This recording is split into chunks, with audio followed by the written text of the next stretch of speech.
Voice of change में आपका स्वागत है। एक ऐसा स्थान जहां जीवन जीवंत कहानियों और वास्तविक प्रतिबिंबों में प्रकट होता है।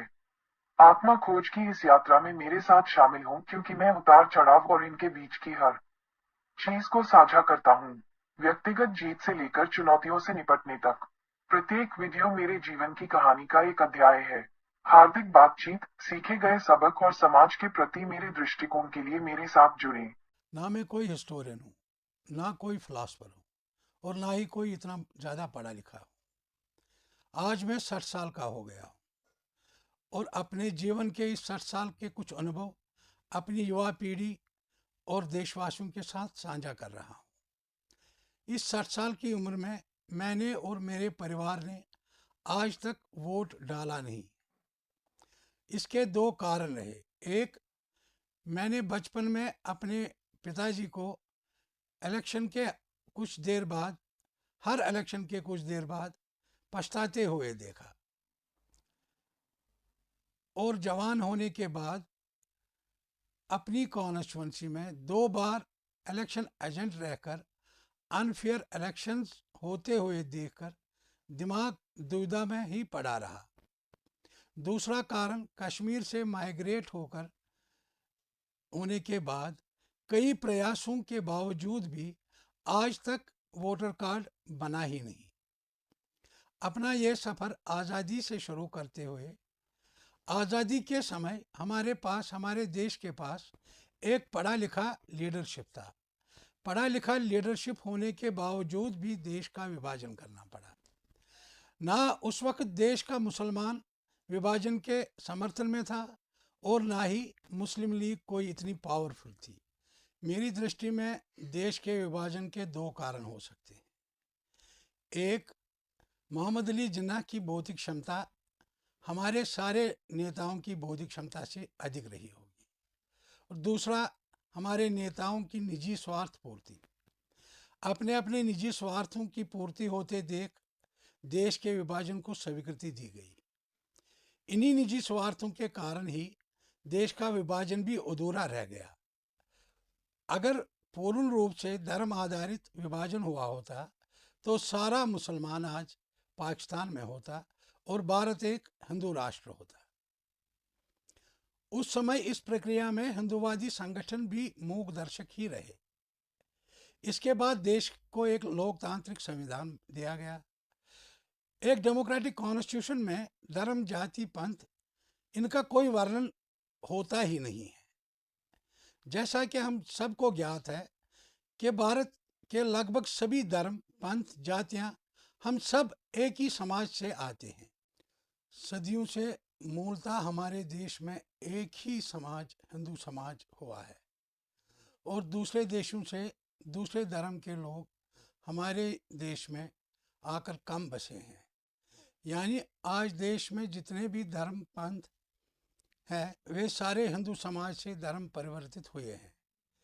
इस धर्म परिवर्तन का भी मुख्य कारण समाज में जातिवाद के आधार पर भेदभाव और शोषण है। जातिवाद ने हिंदू समाज को की जड़ों को खोखला कर दिया है। ये हमारा दुर्भाग्य है कि ये सब जातिवाद के इस अनुवाद का अनुभव होते हुए भी संविधान दाताओं ने एक डेमोक्रेटिक कॉन्स्टिट्यूशन में SC ST जैसे शब्दों का उपयोग करके समाज को आज़ादी के बाद भी पुनः जातिवाद की आग में झोंक दिया। अगर जातियों का उल्लेख न करके समाज को केवल 2 वर्गों में यानी अपर क्लास और लोअर क्लास में रखा होता तो आज जातिवाद केवल एक इतिहास बनकर रह गया होता। आज देश की आज़ादी के 75 साल बाद भी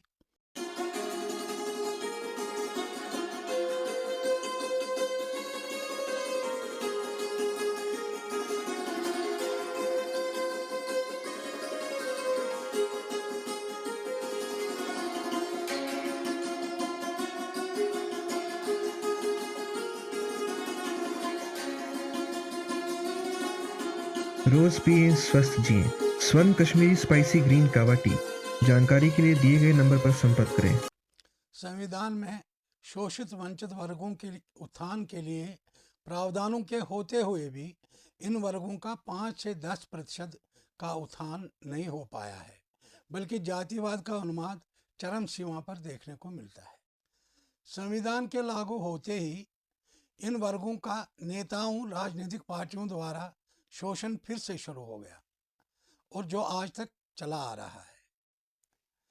उल्लेखनीय है कि डॉक्टर भीमराव अंबेडकर जी को अपने जीवन यात्रा के अनुभवों के आधार पर लोअर क्लास के लिए प्रावधान बनाने चाहिए थे। अंबेडकर जी के पास मात्र शिक्षा का ही एक शस्त्र था, जिससे उन्होंने लोअर क्लास से अपर क्लास तक का सफ़र तय किया और अपर क्लास से शादी करके, विवाह करके अपर क्लास में सम्मिलित हो गए। दुर्भाग्य ये है कि उसके बाद आज तक वंचित समाज के बच्चों को सरकारी स्कूलों तक ही सीमित रखा गया, जिससे उनकी शिक्षा की यात्रा आज भी अंबेडकर जी के जितनी ही कठिन होती है। क्वालिटी एजुकेशन उनके लिए एक सपना मात्र है। हमारे वंचित समाज को क्वालिटी एजुकेशन उपलब्ध कराना हर सरकार का प्रथम दायित्व होना चाहिए। मेरे विचार से हर प्राइवेट स्कूल की हर कक्षा में वंचित समाज के 10 बच्चों को मुफ्त पढ़ाना अनिवार्य होना चाहिए। जब लोअर क्लास और अपर क्लास के बच्चे एक साथ एक स्कूल में पढ़कर बड़े होंगे तो संभवतः जात पात का भाव समाज से मिट सकता है। अंत में देश की वर्तमान परिस्थितियों की चर्चा करता हूँ।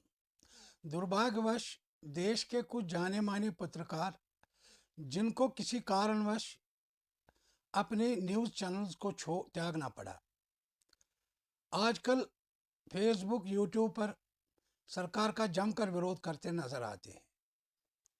हो सकता है इस विरोध के कारण वर्तमान सरकार इलेक्शन हार जाए और विपक्ष जीतकर सत्ता में आए, पर देश ने उस विपक्ष को कई बार सत्ता दिलाई है। तब देश में कुछ बदलाव देखने को मिला था क्या? अगर तब उनसे देश का कुछ भला हुआ होता तो वर्तमान सरकार आज विपक्ष में भी नजर नहीं आती। मेरे अनुभव से पार्टियां बदलने से देश का भला नहीं हो सकता। केवल और केवल देश की मूल व्यवस्थाओं को बदलने से ही एक स्वस्थ बदलाव संभव है।